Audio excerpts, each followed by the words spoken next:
Hi, this is Carolyn Jaymes from Holistic Campus, and I'm here today with Nancy Smith, and she's one of the founding practitioners of our group. Nancy is a spiritual artist as well as an Akashic medium, which is, she's going to tell us a little bit about that today. Welcome, Nancy. Hi, thanks for bringing me in today. So happy. So tell it, it's so interesting. Akashic medium, what exactly does that mean? It's a blending of two modalities, and I spent many years working and developing as a medium, and I also, as I was working on the medium, felt like a deeper calling was pulling me, not just to prove the continuity of life, which is what I do in mediumship. I'll describe who's coming through, and I'll little pieces of what we call evidence of descriptions, basically what it is in detail, to feel like you have connected to that level on the other side. And then I draw their pictures. I'll sketch them up, and it's usually some likenesses are in there, and it helps people to really feel, yes, they're really here. And I feel that as I worked with so many people, that there was a need or a desire, with the grief process or the life process, to understand what does the continuity of life mean. So when we prove that we go on after the change called death, what is the impact that has on us? What does that mean to us in our lives? And I feel that, we're created in love, and then we return back to that love, because it's so beautiful when I connect with the loved ones from the other side. They're always saying, oh, I love you so much, and they bring this healing and this love, and people start to feel like it's a little generic, and what is that? I'm getting sick of that, hearing that, because here it's not like that. And I'm like, so what did that mean? And I was asking my guides, and I was asking Spirit, what does that mean in terms of all of this like love stuff? And the answer that I got over the years is, like, we were created, our souls were created from this divine love, and that we return back to that. And when we're in this life, the challenge is to remember that love. It's to remember, and I've heard so many times, when you live in fear, you go nowhere, but when you go into love, love conquers fear and all that. And what the heck does that mean? So, my work with the Akashic energy, as well as the Akashic record, started in 2001, was really when it really started to really connect the two things, with the mediumship and Akashic energy, to help people to remember that they're in that love. And how, yeah, go ahead. I'm sorry, Nancy. So for those that aren't sure, what is Akashic? The Akashic, it's the energy of the creator. It's the energy of the divine. The divine isn't a person. It's not a place. It's not a thing. It's an energetics that creates, that's full of creativity. And ever since the creator started creating, whenever that would have been, I don't know. It's kind of, but the energy of the Akasha talks about an indelible, gentle energy that contains all things, all memories, all records. So we talk about the Akashic records of all things created, and the thought and the purpose and the experiments of all of it. And when I talk about we all have our own set of Akashic records that belong to our life now, as it is in the present moment, and our soul is its existence as their soul planned us for this life right now. And then you could just, like little dolls nesting inside of there. So we're like the little essence, and the dolls get bigger and bigger and bigger around the little essence dolls until you're with the one mind. Is how my sense of it is. Now, this is a huge concept, and I have a teeny tiny brain, so so that's we all. So it's my work, and my calling is to express this and teach people how to access that divine love for themselves, for healing, as well as for, blowing up their lives into that potential, into the capacity of really being able to live that potential that their soul dreamed for them. This is, coming into this existence, humanity. It's a hard luck job. It's not so easy sometimes. Sometimes it's absolutely magnificent and wonderful, and sometimes it's just a blend of mud. And so it's my work is to sort out the mud and into the gold of life, and into the aspects of what people can actually do in the present moment. We all have that frustrating feeling of the potential and it could be, and why can't I do this? And to really feel like understanding to build that capacity into the unconscious self. I've done a lot of shamanic practices and I've done a lot of shamanic training. So I've tied that work into the Akashic work that I do. I'm not going to call myself a shaman by any means, but I feel that my intuition has been growing and growing and growing, so that I've tried to very much integrate that higher soul level into my conscious mind and into that unconscious part of myself that is so important to stay alive, and function. Right. And so this is my work, I feel, is that integration to help people integrate all the different parts, as opposed to just rising above and let's ignore the bad news and just go with the happy news. And then the bad news always sneaks back in and has a voice of its own.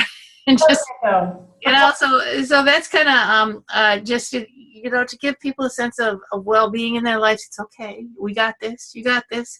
We might have to do some rearranging of the furniture so you can get around, or maybe this isn't the right house for you, but you're good. You got this. You're alive. It's wonderful to be alive. And we're all here for a reason, and you obviously have found your reason. Oh, you're so sweet. Thanks. Yeah. Right. When someone comes to talk to you about this, and they could be at any level, of course, and just, bumping up against spirituality and just really starting or through the process, but what can they expect? Like, what are the benefits? I can only imagine, but what do you feel are the benefits for folks doing this? Well, let's start with the mediumship. The benefits of the mediumship is, first of all, it starts by saying my loved one is still alive. They're still they're okay. That horrible thing that happened, and I thought they were stuck between the ethers and they were haunting and a ghost. No, oh my God. And they're okay. They're okay. So that's the first thing. And then the next thing is, did you think about that there's a pathway for you? You will be meeting your loved one on the other side. You will be having that wonderful experience. How comforting that is for them. It can be redefining death and life.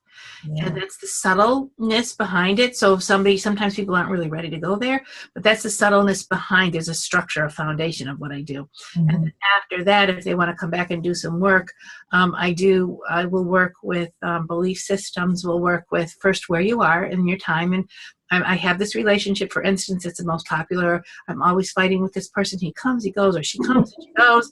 And what do I do about this? And so there's an empowerment, a spiritual empowerment that goes on, not a therapist, not a counselor, but a spiritual empowerment. What is your soul telling you? How can you listen to your soul?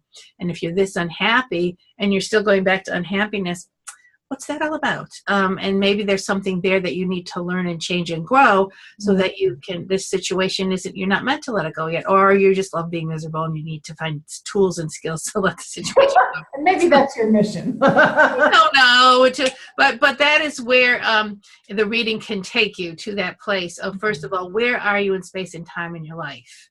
And I usually, I don't use space and time and that big language. I just use basic, simple language. So what are you doing? How are you feeling about it? Where's this going? So it's an interactive, it's very different. I shift from the mediumship, which is not so interactive, and I'm just giving them information to tell me about what you're going through and what you're thinking and how you're feeling. So it shifts from being mediumistic, and it's not psychic, but I really am not a psychic is what I'm trying to say. It shifts to really that intuitive feeling of the energy that's flowing in and around you, so that you can feel it and see it and make different choices, or see the choices that you're making. Where are your feet really pointing? A lot of times we'll look this way, but our feet are pointing this way, that way, and we don't understand why we're not walking in a straight line. So that's a lot of that spiritual empowerment is what I really want. And I really pray for people to find that sense of well-being in their lives, that connection. Yeah. I know that it's so hard to get there when you've had trauma and really big disappointments. And so I use the Akashic connection to that person's soul just for information. Here's what did work. Here's why you're here. Here's what your heart and soul are trying to tell you. And helping people find out why they're here and why all these things are happening. As you say, if you align yourself with love, it's going to be easier. Yeah, it's just the love's a big flashlight saying, okay, see this way. Oh, well, I'm doing that. I'm doing that. I did that, but it wasn't God. It was me. But also the divine's voice is so loving and so beautiful, and And our soul's voice just reflects that divine voice so much. And I love for people to feel that and hear that in their own hearts. That's beautiful.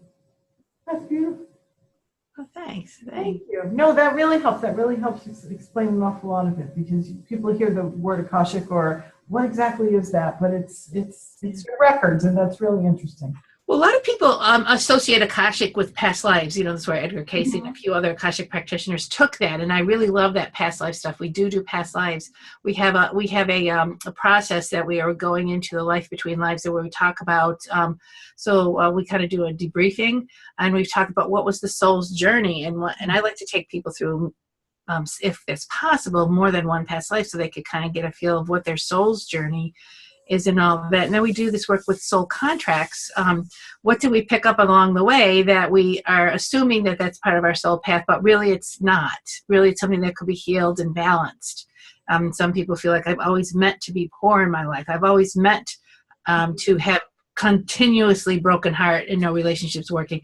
And I feel that that's not really a soul plan.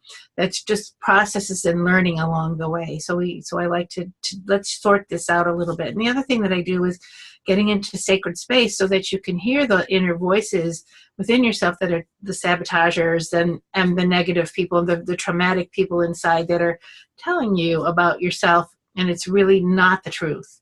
And so if you can feel and see your soul's truth and your heart's lovingness, you can very gently recognize those other voices as, oh, that's from the pain, and maybe there's wisdom there, but it's not the truth of who I am. Oh, that's beautiful.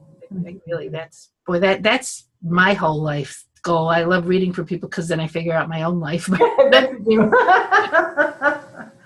Thank you so much, Nancy. That was very, very helpful, and I'm sure everybody really understands what it is you do now. Thank you.